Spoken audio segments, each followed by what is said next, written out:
My name's Alan Moore. I write comics. Remember the 5th of November. I've been thinking lately about you and me, You know, it's funny. about how this is going to end, about who will end up killing who. This reminds me of a joke. The whores and politicians will look up and shout, "Save us!" And I'll look down and whisper, "No." Hello and welcome to the Alan Morecast. I'm your host, Nathan Cabanis, and this week we're traveling back to Victorian London to take a look at The League of Extraordinary Gentlemen, the literary crossover masterpiece from Alan Moore and Kevin O'Neill. Our guest this episode is a writer, editor, and publisher who, along with his wife Randy, has numerous credits to his name, including comics, animation, screenplays, and more, having worked for Marvel, DC, Dark Horse, Image, Dynamite, and his own Hexagon Comics imprint. Most pertinent for our discussion today, he is also responsible for keeping many of the old pulp and early science fiction fantasy characters alive thanks to his small press imprint Black Coat Press, which includes editing the long-running Tales of the Shadowmen anthology series. We are very honored to be joined by Jean-Marc Lofficier. Jean-Marc, thank you so much for coming on. Yeah, thank you for having me. To start things off, I am curious about your own history with these shared universe literary mashup stories. We always cite Philip Jose Farmer as the grandfather of all of this with the Wool Newton family, and rightly so. But there were examples previous to this, right? There were the Sherlock Holmes meet Arsène Lupin stories, where they eventually had to refer to him as Herlock Sholmes. But yeah, I'm curious to hear how your own fandom in this area began.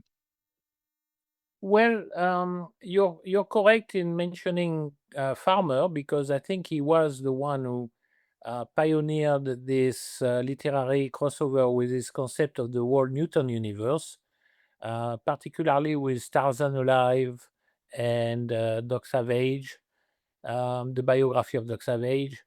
But he also wrote some fiction, some novels, which brought in various characters, and turned them into new stories. He also loosely adapted a French novel by the Belgian writer Rosny Henney into a book that he kind of rewrote and expanded called Iron Castle. And then, of course, he wrote the other log of Phileas Fogg, which also brought the Jules Verne character with Moriarty from Sherlock Holmes. One figure that one should mention in comics, I think the one person in comics who launched this before Alan, although I don't think there was any connection or influence, is Roy Thomas. Roy Thomas was the first comic writers to start bringing in fictional characters into comic book stories, in particular in Young All Stars, which was a sequel to the All Star Squadron that was published by DC in the 90s. And Roy is a very dear friend and collaborator. And I worked with him on Doctor Strange. And I co-plotted a couple of issues of Young All Stars in which, for instance, we established that the DC character Neptune Perkins, which was a kind of cheap imitation of Aquaman, we couldn't use Aquaman because this was an Earth 2 story, and at the time DC decided there was no Aquaman on Earth 2, which actually was inaccurate, but let's leave it at that. We connected the character of Neptune Perkins to both Captain Nemo. I don't need to introduce Captain Nemo, but also Edgar Allan Poe, Arthur Gordon Pym. Alongside that, Roy also brought back the character of Gladiator from Philip Whaley, a science fiction writer from the 1920s and 1930s, which was in the public domain. He brought in the Frankenstein monster. Okay, again, no introduction needed. I did a whole thing on the Frankenstein monster in an issue of Doctor Strange, where I traced all the genealogy of the Frankensteins, and I brought in other characters. So I think this took place in the mid 90s, and I don't think it made any particular marks, but sometime around, I think 2000, Kevin O'Neill came to LA. We'd been friends on and off for a while, talking on the phone and stuff. And at the time, I think I asked him what his next project was going to be, and he was kind of cagey. He didn't mention the League by title, but he mentioned something about popular fictional pulp characters. And of course, I said that was great, and so we chatted a bit about that, and I kind of put it aside until eventually he came back to me, and my very modest contribution to League was number one, being very concerned, being accurate. Kevin asked me to write in correct French the dialogue that had been written by Alan for Chevalier Dupin, the Edgar Allan Poe character, who, if you recall, in Volume 1 is looking for Mr. Hyde, except it's the big ape from the Rue Morgue story. It's kind of a crossover there. So I got the English text, and then by fax. At the time, we were using fax, not email, and I sent him a translation. I also, I'm not entirely sure how that happened, but I also convinced him to mention Dr. Omega, which is a kind of French Doctor Who type character, which was written in 1906, and Black Hot Press has published stories about Dr. Omega. I mean, we've kind of used him a lot. So I think Dr. Omega himself does not appear in League number 1, but I think he's mentioned on the cover of a book, and the little Martian creature, which accompanies with kind of sidekick, also appears somewhere. And then, of course, Alan has that idea to create a French league called Les Hommes Mystérieux. And I think I kind of consulted on which character were suitable and which were unsuitable, and what they looked like. Kevin wasn't sure, didn't have in those days, it was much harder to access books. You kind of, the internet wasn't as developed, and you couldn't do Google images and find all book covers and stuff. So anyway, so that's the I think the from Phil Joseph Farmer to Roy Thomas to Alan, that's sort of the milestones of the crossover of fictional character and comics. Yeah, there's so much to explore when you go back and you read a lot of that stuff, particularly in France. I know just from working on the Shadowmen volumes, there's just this rich well of characters to draw from. Yes, and in fact, I think Alan did very well with I almost wish that they had done a spin-off with Les Hommes Mystérieux. A French writer named Xavier Mauméjean, who is a dear friend of mine, wrote a novel in French called The League of Heroes, which even though the name of the translator is somebody else, for all intents and purposes, I translated the book because the lady who did the first job was grammatically correct, but unfortunately, she didn't know anything about those characters. And you cannot translate a book that is full of references and all of that without really being steeped into the genre. So anyway, there is also another writer named Serge Lehmann, which has done a series called the Chimerical Brigade. I think translated into English, which is also a kind of French League equivalent, except they are both posterior. In fact, Xavier dedicated this novel to Alan Moore, to kind of acknowledge the influence. In Tales of the Shadowmen, we tried to expand the field by also bringing characters from. I know we have several times we've used characters from Italian pulp fiction. And occasionally, I'm trying to think. I think we may have used a couple of German and Spanish characters, but primarily it's true that the main tastes tend to be either French or British/American. That seems to be the major two schools, who created stuff that's a little bit more original, more different.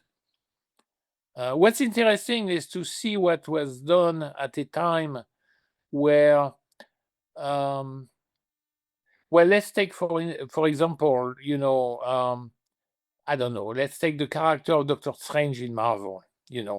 Now, if you go back to the literary sources, you're going to go back up to Carnacki, the Ghost Finder, or the Ghost Breaker, I forgot. John Silence, maybe. You're talking about the occult investigator, etc. And they all basically were written in England around 1906, 1909, etc. And what's interesting is you have the same characters in French fiction at the same time. So it's almost without any influence from either side. So what's interesting, it's almost as if the same idea occurred to the pulp writers in the two different countries at the same time. Somebody woke up one morning and said, "Oh, wouldn't be cool if I wrote about, a guy with a master of the mystic arts who is going to fight demons and all of that." So there is a certain parallel track between our two countries on this. So, another of the things we do here to get or to warm up is to get everyone's Alan Moore story. So, Jean-Marc, for you, what was your first exposure to the work of Alan Moore? Well, I met Alan when he came at the San Diego Comic-Con to help DC promote Watchmen. So that must have been, what, 86, 87, maybe 87, I think. We had a good time. I remember I sat with him we were sitting next to the swimming pool somewhere at the hotel. And the funny thing is, we had a lot of stories in common, but we had never met before because Alan, like myself, used to write for Deskin. I don't know if the name Deskin means anything. Of course, yeah, the former editor-in-chief of Marvel UK. And before Marvel UK, Deskin used to be the editor-in-chief of a magazine called House of Hammer, which I very, very much recommend. If you can find back issues, buy them. They are excellent. And Des is the first one who came up with the idea of turning a magazine, which in effect was a kind of equivalent of fantastic films, or Star or Fangoria, if you will, but to include comics in it, and comics from the Hammer universe. So you had Tales of Father Shandor. Father Shandor is the priest who killed Dracula in the second Dracula movie. And I remember they were absolutely gorgeously drawn by John Bolton. So Des created a gathering of British writers and artists who desperately wanted to do in England what Marvel was doing. And in fact, after that, Des created Warrior, which is a magazine that launched V for Vendetta, among other things, and Miracle Man, which was called Marvel Man initially, And that's how Des met Alan, because Alan became one of the young writers who came out of nowhere and started contributing to Des magazine. Now, for my part, I wasn't contributing any comics-related stuff, but I was contributing articles about French horror movies and stuff like that, because in those days we still had, there was a French horror film festival, So basically, I was providing articles about fantastic cinema. But I was only going to England maybe once a month, spend a couple of days, 2-3 days, met with Des, gave him the article, gave him the photos, but I never actually attended any meeting where there was a whole bunch of guys together, but I knew their names. And of course, they read the magazine, so they knew my name, but they never met me either. So it's only later that actually we crossed paths. And that was the case with Alan. And we spent a good deal of time exchange. I mean, this doesn't sound very nice, but we spent a good deal of time exchanging stories about death. Because when two writers get together, they're going to exchange mean stories about their editors. So Alan regaled me with jokes about some kind of practical joke they had played on their skin once, which involved whipped cream. And, no more shall be said about that. But in effect, we didn't talk about comics because we were kind of gossiping about other people we sort of knew in the UK. So that was at the time I was working with Mobius, we just launched the first reprint of the Mobius graphic novels at Marvel. We were both connected with prestigious projects, Alan at DC with Watchmen, and of course, the editor of Watchmen, Len Wein, was a very good friend of mine. And in fact, I plotted a bunch of Blue Beetle issues for Len Wein around the same time. And me, I was connected with the Mobius graphic novel program at Epic with Archie Goodwin. So, we were in a fairly comparable sphere, basically, because at the time, Alan was not yet the titan that he became later with Watchmen. But still, it was a very prestigious book, and it was coming out as a comic book. So you were eagerly waiting, every month you were waiting for the continuation of the story, which is not the same experience nowadays when you buy it as a graphic novel. The suspense is kind of gone. I read Watchmen on a monthly installments, and I had to put the clues together, that, what's his name? White, is the villain and all of that. Because Alan was very, very good in his plotting. I mean, very tight. You could actually tell, by reading the book where he was going, so anyway, so that's Watchmen, Alan Moore, San Diego Comic-Con, sitting around the pool talking about their skin. That's my first encounter, and sad to say, actually, my last encounter, because after that, we never crossed paths again. I mean, he didn't do that many US conventions. His relationship with DC understandably soured. I don't blame him for that at all. Anyway, so we never really crossed paths again after that, but I certainly keep a very, very good and funny memory about that meeting in San Diego. I did have a very interesting conversation once. We spent a lot of time with the artist who drew V for Vendetta. Oh yeah, David Lloyd. Yes, I had a lovely conversation with David Lloyd about comics and art and stories, and his real contribution, his very real contribution, which Alan has acknowledged to V for Vendetta. Because the problem with Alan's fame is it tends to, and Alan himself has noted on it, but it tends to, how would you say, to make people forget that it's not just his work, it's also the work of the artist. I haven't seen Dave in years, but Dave Gibbons used to be a very good friend, and I know how much he contributed to Watchmen. And Dave Lloyd was also a very strong contributor to V for Vendetta. I dare say if it hadn't been for David Lloyd, V for Vendetta would be a completely different book. Yeah, that San Diego in particular, I think that was the famous convention that had Alan swear off all American conventions afterwards because the response was so Overwhelming. overwhelming. Exactly. Well, yes.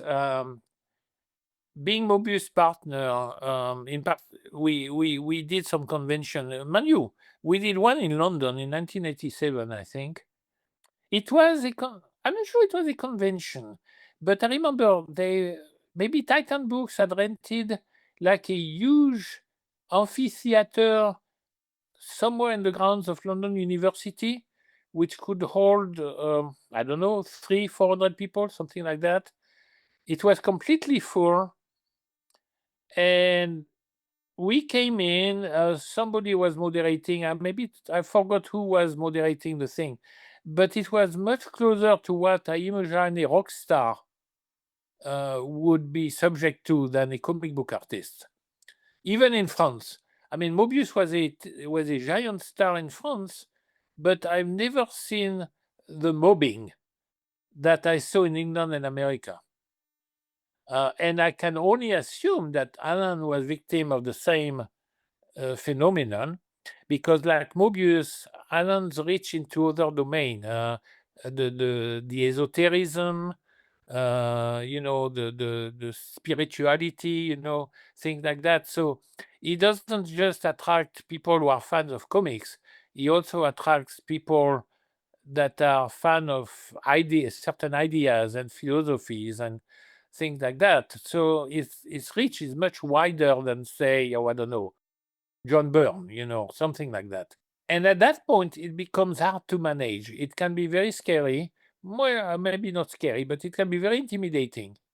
And Mobius knew how to handle that. He was a master at that. But I could understand that Alan would be kind of spooked or hate it.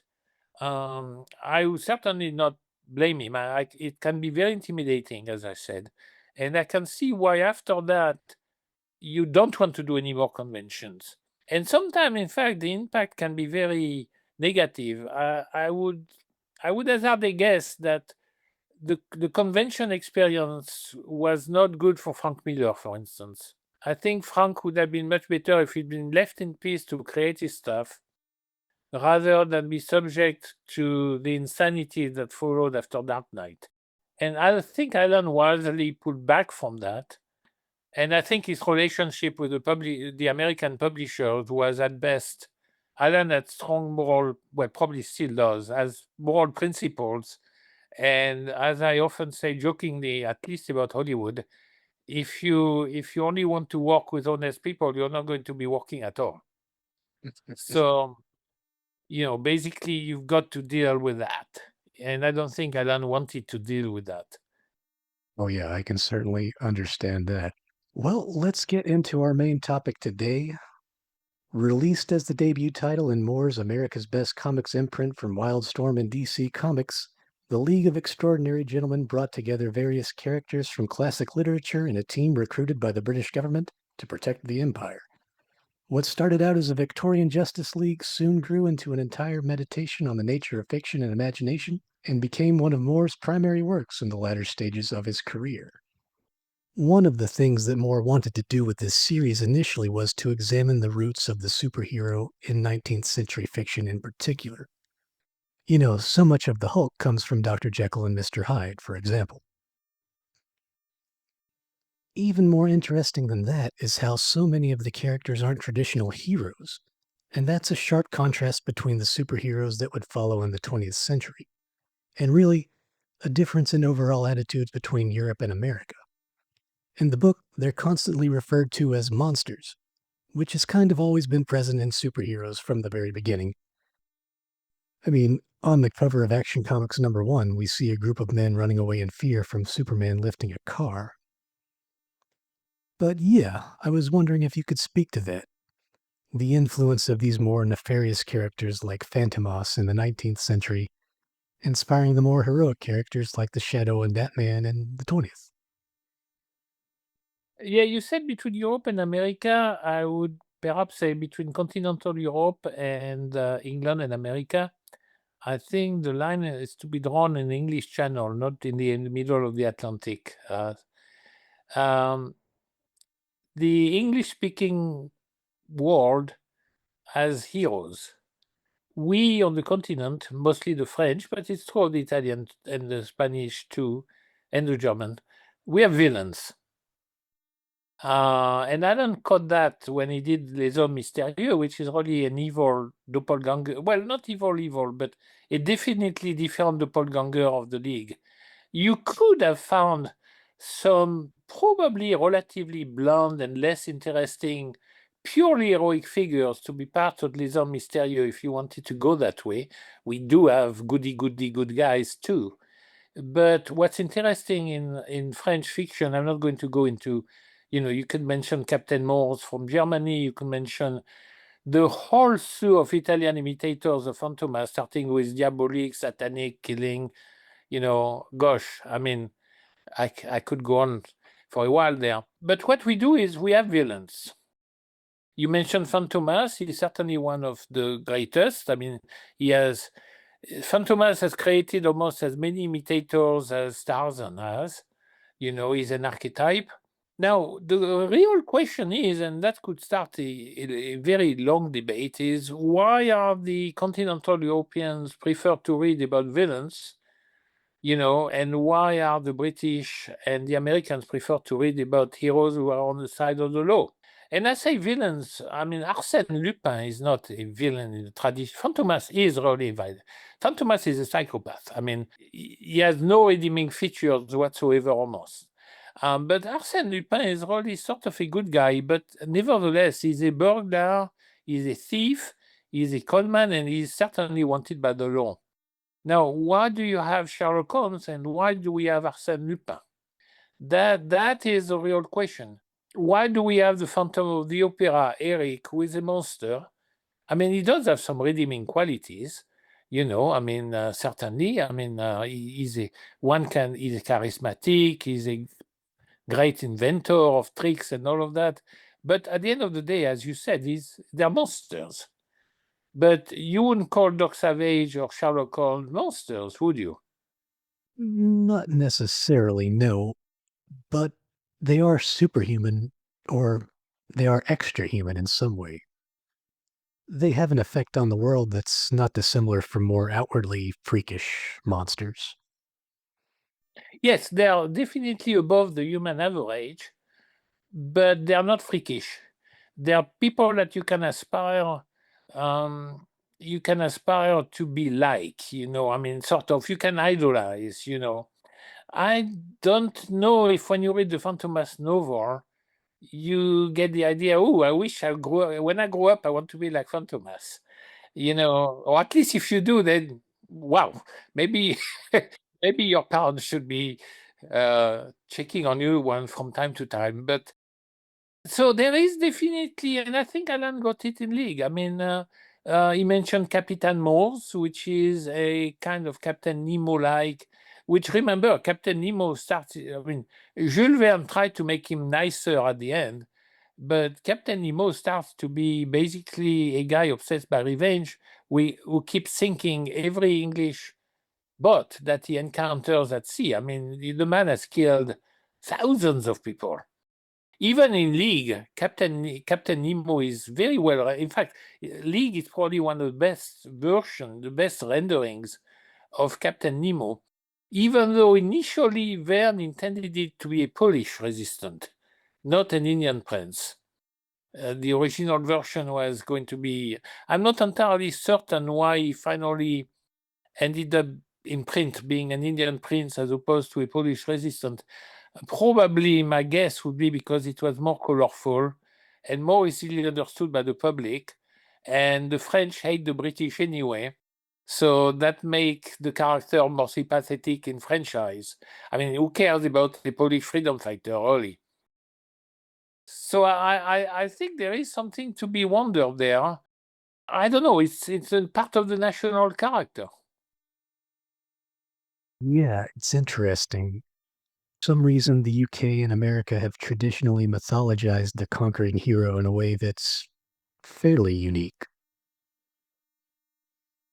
I think America can be excused because, to some extent, after World War One, when the American fiction starts developing the pulps and all of that in the 20s with Argosy and all of that, especially if you had a young readership, you had censorship.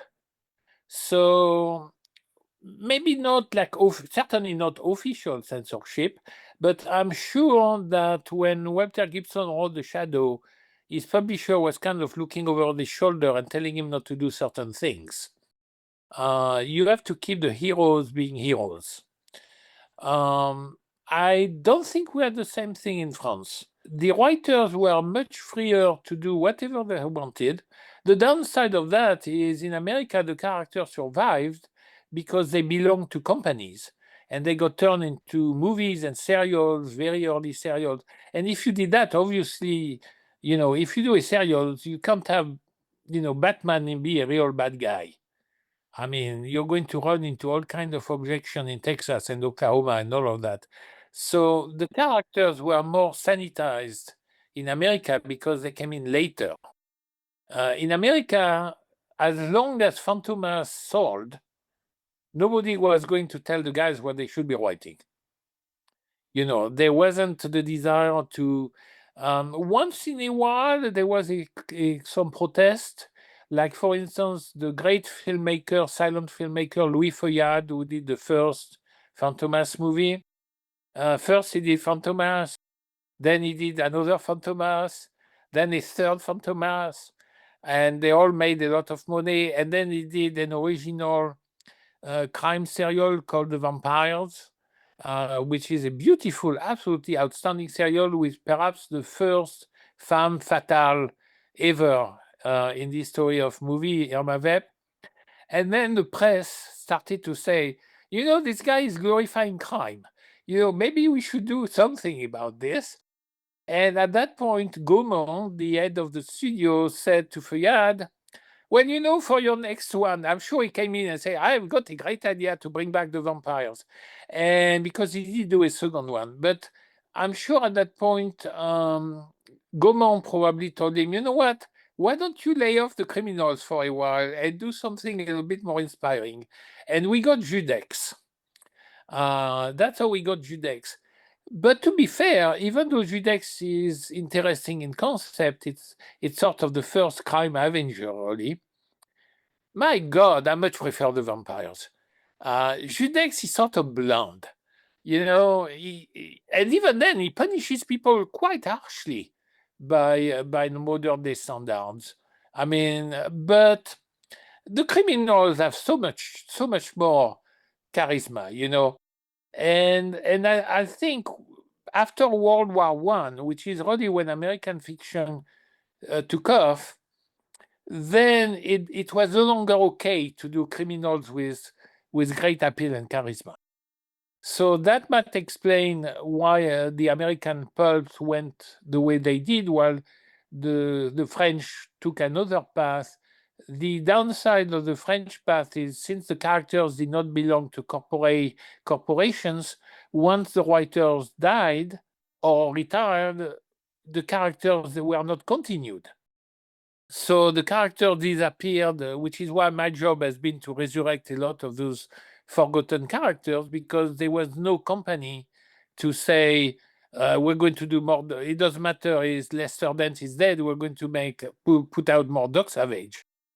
In France, it couldn't have happened legally, I think the British fiction from before World War One, at the time of Sherlock Holmes, what they call the rivals of Sherlock Holmes, I think the British fiction of that time was a little bit tougher. You kind of wish that some writers like Arthur Machen or Bram Stoker, look, after all, the first vampire, the first well-known vampire is Lord Ruthven, created by Polidori, and that's a British character. Then you have Dracula by Bram Stoker. So sometimes, and you have, let's see, you had Lord Stanley. I forgot who wrote him, but he was a kind of British Arsène Lupin. And I think it's after World War One that things started to sort of mellow out, and we got heroes that were more, more sanitized, especially in America. Another thing that Moore has a lot of fun with ties directly back to Farmer and the Wold Newton family tree, and that's in finding all of the ways in which these fictional characters and worlds intersect and connect. This is everything from having Ishmael and Broad Arrow Jack as crewmen aboard the Nautilus to Mr. Hyde appearing in the Rue Morgue.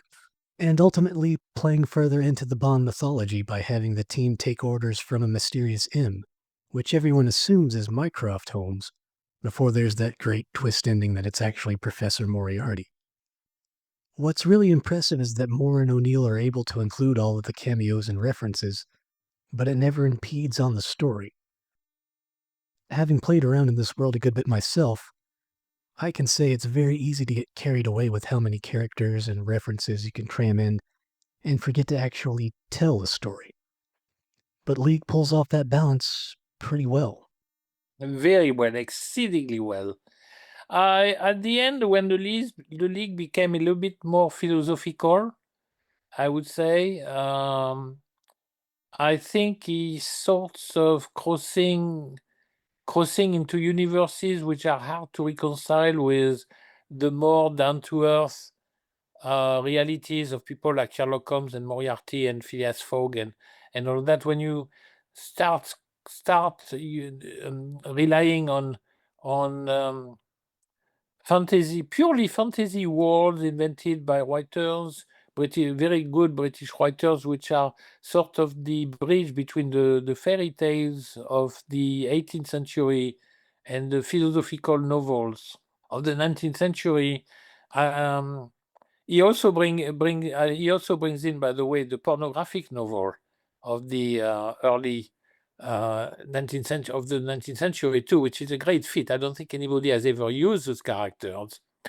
So congrats to that. I must admit that's a bold move.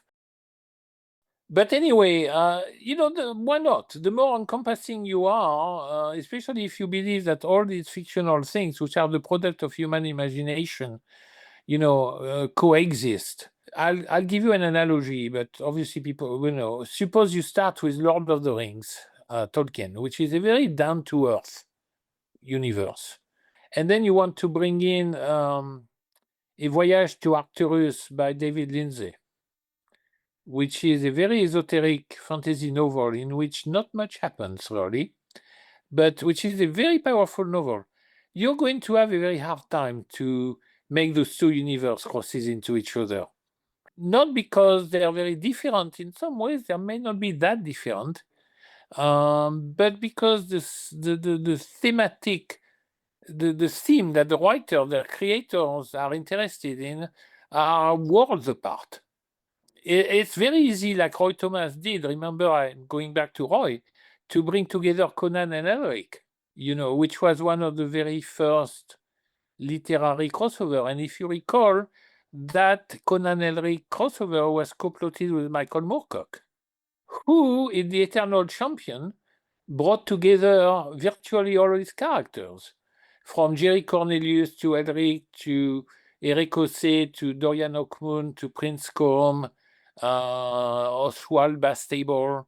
I'm a big fan of Michael Moorcock. I've met Mike several times. In fact, he contributed to Tales of the Shadowmen, which is a great honor. But I wouldn't necessarily cross Elric with something that would be purely, say, Beauty and the Beast. And even then, Beauty and the Beast is somewhat pedestrian. You have fairy tales by the Baroness d'Aulnay, for instance, or people like that of the late 18th century, which are fantasy, and yet they will not cross well with Conan or Elric or something like that. So I think, to some extent, what Alan did at the end of League kind of lost me a little bit, because I think he was crossing into writers' universes which were definitely on a completely different wavelength than the one that he started with. But then it's a bold move and it's interesting. Whether one likes it or not like it, that's up to the reader to decide. But certainly I can't fault him for being bold in and making it work, because I don't think he failed. I just think it's maybe Xavier Omejean did that with League of Heroes. If you read League of Heroes, the first section reads like League of Extraordinary Gentlemen. Then you get to part 2, and it starts reading like a Jerry Cornelius novel by Michael Moorcock. And then you get to the conclusion and you're in pure Philip K. Dick. And I remember one of the reviewers said, "My God, what a mindfuck." And that's what Alan did also with League. And so, yes, it's very bold, but it's unexpected. And you can think, well, maybe I prefer the first part. I was more comfortable with the early part, and yeah, I encourage people who like League of Extraordinary Gentlemen to find a copy. It's available on Amazon of League of Heroes, because I think they would really like it. Yeah, I'm a big fan of Montmagent's work too. One of the central tenets of Moore's work is irony and subversion, and you see that in full effect here. He really digs in and takes the Victorian era to task, bringing all of that latent, just beneath the surface sexuality and violence and taking it to its extremes. Perhaps maybe even too extreme for some. But it is interesting to look at what Moore does with the time period. And I found this quote from an interview he gave to Tripwire magazine from the time, where he says, "The Victorian era was incredible, an era of fantasy and dreams. They were dreaming the century to come, and the more sensitive amongst them, the artists, the poets, the Imagineers, were trying to come up with a vocabulary to describe it, and they invented these great machines, fantastic cities, and fantastic characters." So yeah, it's pretty astounding to consider how many of these works in that time period in particular went on to become so influential to the next century and beyond. The British are obsessed with the Victorian era. I mean, Michael Moorcock's greatest works are about the Victorian era. Alan did it very well in League and others. There is Brian Talbot, Luther Arkwright, which is also steeped in that type of thing. It's so funny. As far as I can tell, the French are not particularly. We do have some steampunk in French fiction. I mean, obviously, I'm not going to deny it. I even wrote a story with Gustave Eiffel being, the main character. But for whatever reasons, we are not. Well, we did have a colonial empire. I mean, like the British, not quite as big, but yeah, fairly oppressive. I think the difference with the colonization is the British were really kind of squeezing. I think the French were a little bit more naive about being colonizers.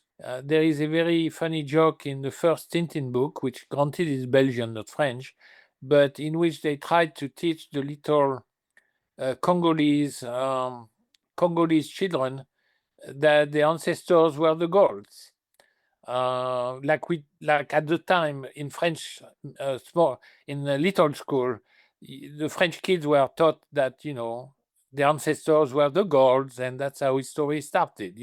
We started with the Gauls, but of course, teaching that having a missionary teaching that to little Congolese children doesn't make any sense. It's actually becoming. But at the time, it was meant as a joke. They were now you can't imagine the British colonizer trying to teach little Indians that their ancestors were British. That would be absurd. So I think the French were a bit more naive about trying to do good. They didn't do good, but their ideology was a bit more naive about colonization.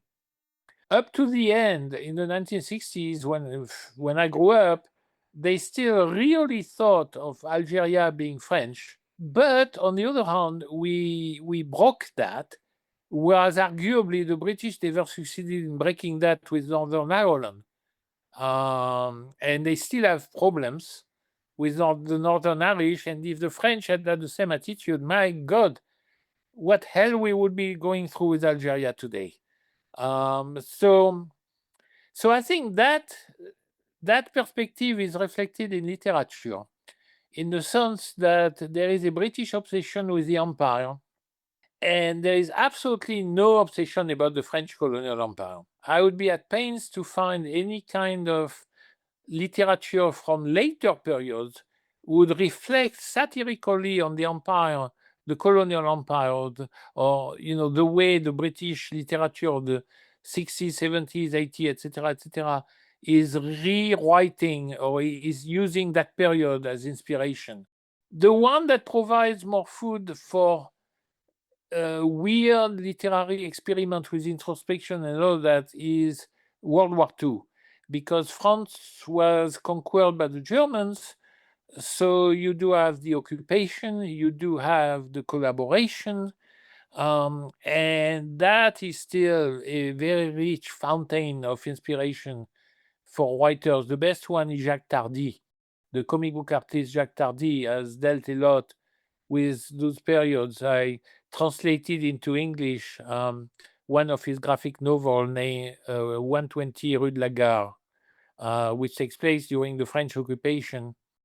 But then again, Britain was never occupied, so they wouldn't have that obsession.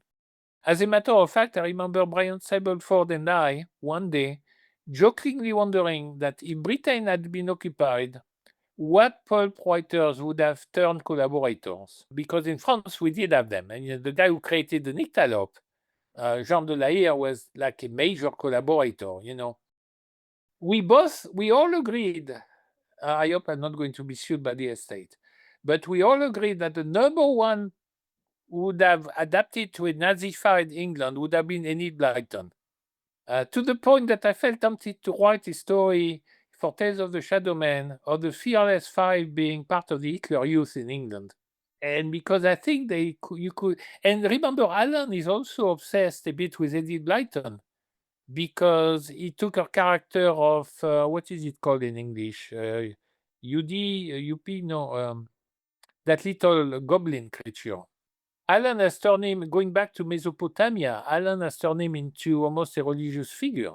In French, it's called Oui Oui, but I forgot what the original name of that creature is. Alan has written articles about him. He's really dug in deep on the archetype. Very, very, very interesting, But basically, yeah, Edith Blyton would have been the British equivalent of Jean de la Hire. I mean, boy, she would have been writing pro-Nazi fiction. So each country, due to its history, each country has its own obsession with certain part of its past. Often the parts that are not particularly glorious. Because yes, the Victorian Empire is glorious, but look at the colonization, look at the death, look at the oppression, which is why the French obsessed with World War II, because, the occupation, the collaboration. Somebody once wrote that there is two type of glorious periods of French history. The glorious periods when France wins, and the glorious period when France loses and is humiliated. And so anyway, that's my take on the Victorian thing versus between our two cultures. You also must talk about Kevin O'Neill. At the time, I don't know if he would have been anyone's first choice for a series like this, given his previous work on things like Nemesis the Warlock and Martial Law. And in fact, he wasn't the first artist attached to the project, as this was originally going to be illustrated by Simon Bisley. But you look at it now, and it's hard to imagine anyone else drawing this series. I mean, the thing that really amazes me is the way O'Neill layers his images. There is a masterful use of depth, which is something I feel that often gets overlooked by comics artists, but it's a technique that the medium does maybe better than any other. There is always something interesting going on in the foreground and the background here. Whether following the main action with the principal cast or random extras, basically every detail is telling a story.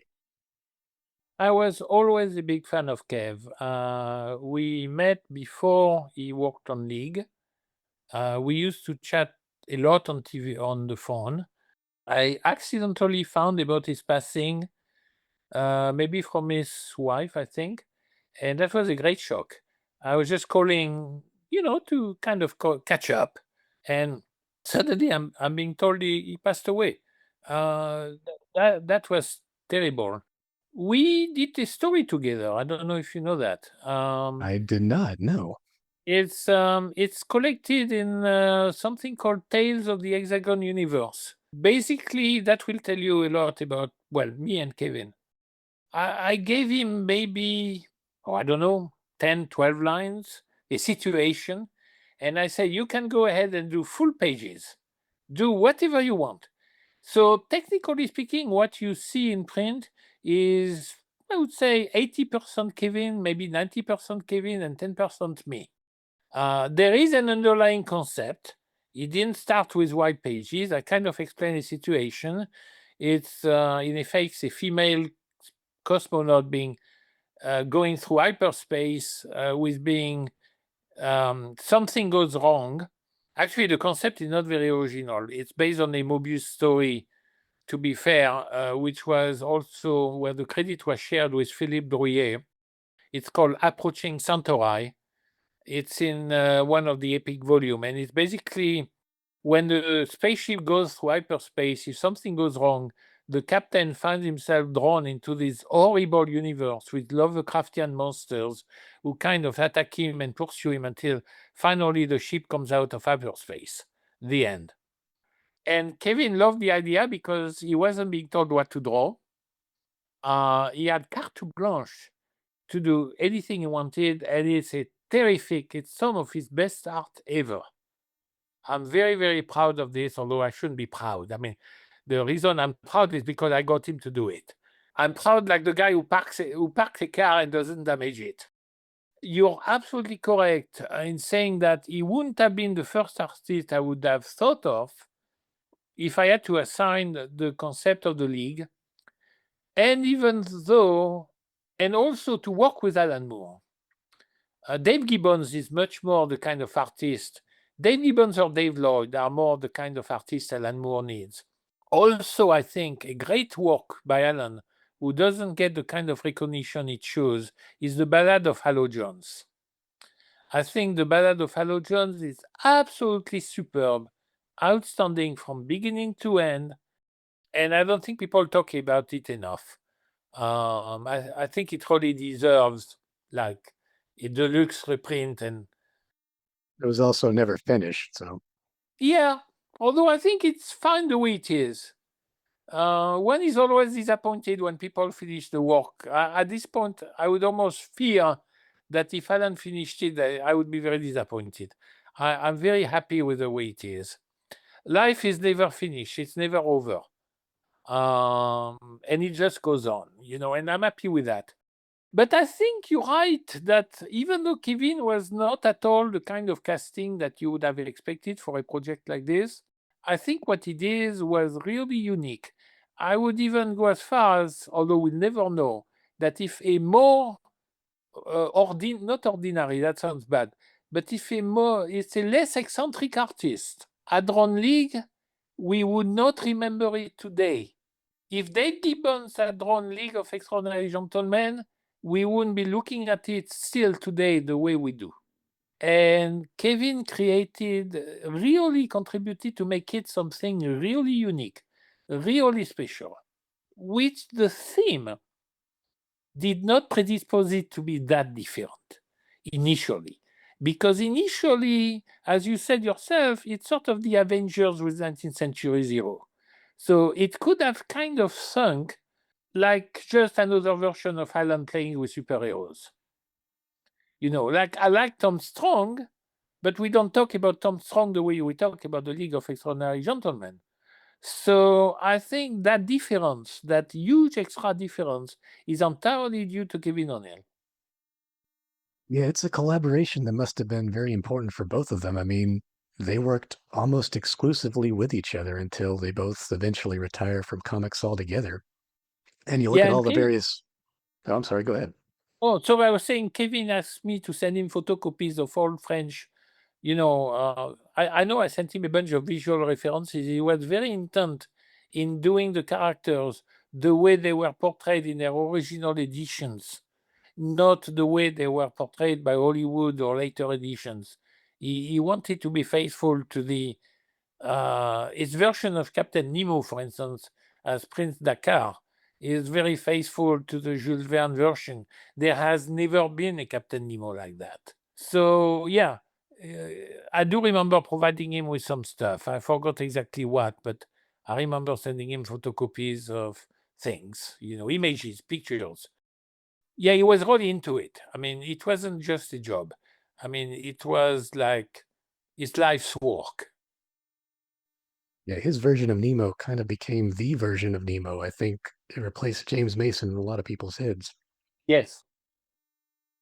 But yeah, that collaboration must have really kicked something off for Moore in particular because he works on this series on and off pretty much for the next 20 years, from 1999 to 2019. Yeah, I guess that collaboration with Kevin, it must have really unlocked something in his mind. I think they were very loyal to each other. They got along well, which is considering both. I hope I'm not putting my foot in it, but considering both their characters was not an easy thing. I think it took a special kind of person to get along with Alan and a special kind of person to get along with Kevin. And I'm really glad to have gotten along with Kevin. I can't say I've never had any opportunity to really, other than that Comic-Con thing. But also, I would say it's not just the two personalities. As you yourself know, as a contributor to Tales of the Shadowmen, once you set foot into this crossover universe, ideas seem to be generated spontaneously while and then suddenly while you're doing story A, you sort of come up with an idea for story B, and you say, oh well, I could do that, and then it becomes your next story, and so forth. And that's not normal when you do almost anything else. If you write a novel or what a science fiction novel or whatever, maybe sometimes we'll come up with something, but there isn't this A to B to C to D, this kind of mechanism that. So once you operate in this universe, you I think you can go on forever, coming up with cleverly ways of using those characters, making them meet, crossing them over. It's almost automatic writing. And I think that's why that remained to date the only project that Alan continued way beyond. He stuck with it, and would probably still be doing it if Kevin was alive. And it cannot be done. You see, that's another thing. You can entrust Batman or Arsène Lupin or Fantomas to anybody, but you cannot do League without Kevin. That's true for sure. Well, Jean-Marc, it's been an absolute pleasure talking to you today. We've known each other online for well over a decade now, but this is the first time we've actually gotten to speak to each other, so I have to say it was a real delight to get to talk to you today. I was very happy to talk to you too, Nathan. Well, before we sign off, is there anything you'd like to plug? Anything you'd like to promote? No, if you are interested in the same characters that Alan New and Kev used in League, do check out the Black Coat Press catalog at blackcoatpress.com. Most of the great characters, from Arsène Lupin to Fantomas to Monsieur Lecoq to the Sardubnotor, which is like this proto Doctor Strange written in 1906, to the Nyctalope, which is the French kind of Block Savage type, which unfortunately ended up badly working with the Germans. We've done a whole series of post-World War II Nyctalope stories in which we show how a character who became a hero, who became a collaborator, eventually redeemed himself, which no American or British character ever had to deal with because they didn't have collaborators. So it's an original take on the hero. It's like, if America had been invaded by the Nazis, like in the man in the man in the high castle, and the Japanese, would Doc Savage have collaborated with the occupier? It's a valid question to ask, considering the fact that his ideology was already kind of in favor of superhumans and all of that. So anyway, you'll find a lot of interesting takes on all this kind of stuff in the Black Coat Press catalog. And if you're interested in French comics, try Hexagon Comics again. Amazon or www.hexagoncomics.com. And it's not terribly different from the Marvel and DC from the Silver Age, I would say. So if you like the Silver Age comics, you will probably like our comics. They are more international. The heroes are not all French, but they are not American either. So we have characters from various countries and all of that. So it's a little bit of a different take than the American comics, but that's another discussion, I guess. Thanks once again to Jean-Marc Lofficier for talking to us this week. If you're a fan of League of Extraordinary Gentlemen, you'll definitely want to check out what's on offer from Blackcoat Press and Hexagon Comics. I highly recommend the Tales of the Shadowmen volumes in particular, and not just because I was a regular contributor. Next week, we'll be joined by writer Joe Casey to talk about Alan Moore's Image Comics years, specifically his runs on Wildcats and Youngblood. It's a fascinating period in comic book history when perhaps the medium's greatest writer was hired to do books for a company that famously didn't always feature the best writing. At least until the likes of Alan Moore came along. Until then, please do subscribe to the Alan Moore Cast on your podcast app of choice so you don't miss any upcoming episodes. The Alan Moore Cast is also available on YouTube at the dedicated Alan Moore Cast channel, so you can also check us out there if you're so inclined. And if you could leave a rating or drop a review, I'd greatly appreciate it. You can also find us online at Instagram at the Alan Moore Cast for updates and announcements regarding future episodes. And that should do it for this week. Thanks to Michael Fluke for the theme music, and thank you so much for listening. Until next time, praise Glycon.